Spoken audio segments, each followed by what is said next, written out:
বিগত দিনের যে অর্থনৈতিক কর্মসূচির মধ্যে আপনারা দেখবেন বাংলাদেশের অর্থনীতিতে বিনিয়োগের মাধ্যমে অর্থনীতিকে এগিয়ে নিয়ে যাওয়ার জন্য বিএনপির সেই নীতিমালা আমাদেরকে বিগত দিনে একটা রেজাল্ট দিয়েছে। এবং সেইখানে আপনারা যদি লক্ষ্য করেন, আমরা যখন ক্ষমতা থেকে চলে যাই আজ থেকে কত প্রায় 17-18 বছর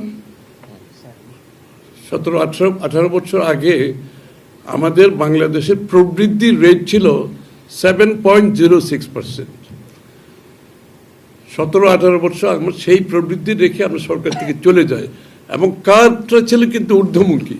সেই ধারা অব্যাহত থাকলে বাংলাদেশ এখন অ্যারাউন্ড 10 ডাবল ডিজিট গ্রোথ থাকার কথা ছিল, কিন্তু আমরা জানি বিগত সরকারের মিসম্যানেজমেন্ট দুর্নীতির মাধ্যমে সেটা ধ্বংস হয়ে গেছে। সেটা দীর্ঘ হিস্ট্রি, আমি সেদিকে যাচ্ছি না। এবং বিএনপির সেই প্রাইভেট সেক্টর লেড গ্রোথ যে পলিসির মাধ্যমে আমরা দেশকে আজকে এখানে এনেছি, এবং আপনারা দেখবেন যত ধরনের সংস্কার হয়েছে, অর্থনৈতিক সংস্কার প্রায় সবগুলো বিএনপির করা। সুতরাং আগামী দিনের যে অর্থনীতি হবে সেটাকে মাথায় রেখে আমরা একটা পরিকল্পনা আগেভাগেই করেছি।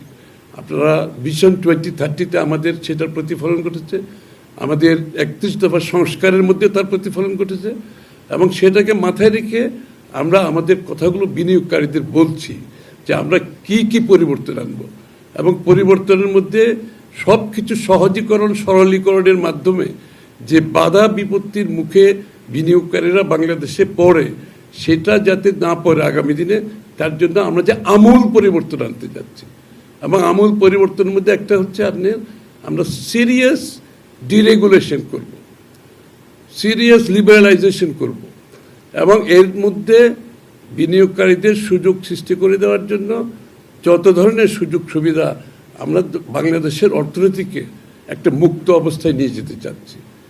এবং তারা আসার পর থেকে, এয়ারপোর্টে নামার পর থেকে তাদের বিনিয়োগ করা এবং তারা প্রোডাকশনে যাওয়া পর্যন্ত এবং প্রোডাকশনের পরবর্তী সময়ে তাদের সকল সুযোগ সুবিধা যাতে ব্যাহত না হয়, এই জন্য আমাদের পরিকল্পনায় আমরা সব কিছু খুলে বলেছি। জিয়া রহমান সাহেব আপনারা দেখেন, প্রথম আপনার foreign investment, private foreign investment promotion অ্যাক্টটা 1980-তে, 1980 সালে কিন্তু প্রথম প্রাইভেট ইনভেস্টারদের প্রোটেক্ট করার জন্য দেশি বিদেশি সকলের যে একটা আইনটা করেছে, এই আইনটা আপনারা দেখেছেন। এবং এর মধ্যে আমরা যে এটা লিবারালাইজেশন, তো রেগুলেশন যতই করেন, কিন্তু আপনারা দেখবেন যে এগুলো বাস্তবায়ন হয় না। এই জন্য আমরা এখানে কিন্তু বাস্তবায়নের কথাও বলেছি আমাদের এখানে পরিষ্কারভাবে। যেমন ইনভেস্টার আসার পরে যে তার প্রজেক্টটা শুরু করার জন্য যে সরকারের বিভিন্ন মন্ত্রণালয় দপ্তরের যে সমস্ত লাইসেন্সিংয়ের বিষয় আছে, পারমিশনের বিষয় আছে, আমরা এর জন্য বিডাতে আমরা ক্যাপ্টেন বলে, আপনার ইনভেস্টমেন্ট ক্যাপ্টেন বলে আমরা অনেকগুলো ক্যাপ্টেন আমরা দেব, এবং প্রত্যেকটা ইনভেস্টারের জন্য একজন ক্যাপ্টেন থাকবে, যে ক্যাপ্টেন তার বিনিয়োগ, আমাদের আগামী দিনের বিনিয়োগকারীর পুরো প্রজেক্ট A to Z এই ক্যাপ্টেনের দায়িত্ব থাকবে। অর্থাৎ বিনিয়োগকারীকে কোনো অফিসে যেতে হবে না, কোনো মন্ত্রণালয়ে যেতে হবে না, এই ক্যাপ্টেন এর দায়িত্ব হচ্ছে।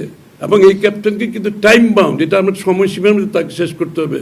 যেমন আপনার লাইসেন্সিং যত পারমিশন 1 সপ্তাহের মধ্যে, তাদের ভিসার পারমিশন 1 সপ্তাহের মধ্যে, ইত্যাদি ইত্যাদি একটা টাইম বাউন্ড আমরা করে দিচ্ছি, যাতে করে বিনিয়োগকারী কোথাও যেতে হবে না।